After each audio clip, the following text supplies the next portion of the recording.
Isang patay habang 12 ang arestado sa makasunod na anti-drug operation sa Plaridel, Bulacan. Nagkaengkwentro ang mga pulis at ang isang suspect na kinilalang si Jason Adrian alias Bilog sa sitio Dique, Banga First. Ang target naman si Reynaldo Santa Maria nakatakas gamit ang isang van. 10 ang naaresto habang gumagamit ng droga sa loob ng isang bahay umano ng notorious na drug pusher. Nakumpiska sa kanilang ilang sachet ng hinihinalang shabu at drug paraphernalia.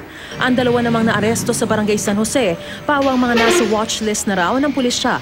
Inihahanda na ang kasong isasampa laban sa mga naarestong suspect habang tinutugis na rin ang nakatakas na suspect.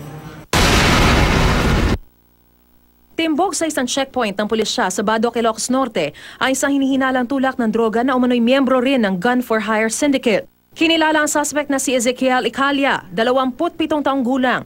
4 na pakete na hinihinalang shabu at ilang drug paraphernalia ang nasamsam mula sa suspect. Ayon sa pulisya, isang cellphone at isang pakete ng droga ang inihagis ng suspect sa gilid ng kalsada bago umano huminto sa checkpoint. Bukod sa pagbebenta ng droga, nasa watchlist din si Icalia sa mga gun for hire. Tumangging magbigay ng pahayag ang suspect. Inihahanda na ang kasong isasampa laban sa kanya. Sa Udyongan, Romblon, 2 sugatan matapos mag-amok ang isang lalaki. Kinilala ang suspect na si Jeric Galangera. Nakipagtalo raw si Galangera sa kanyang kainuman dahil ayaw umano siyang pakantahin sa videoke. Sa kalagitnaan ng pagtatalo, bumunot ng patalim ang suspect at sinaksak ang kanyang mga kainuman. Tinangka niyang tumakas pero pinagtulungan na siyang bugbugin.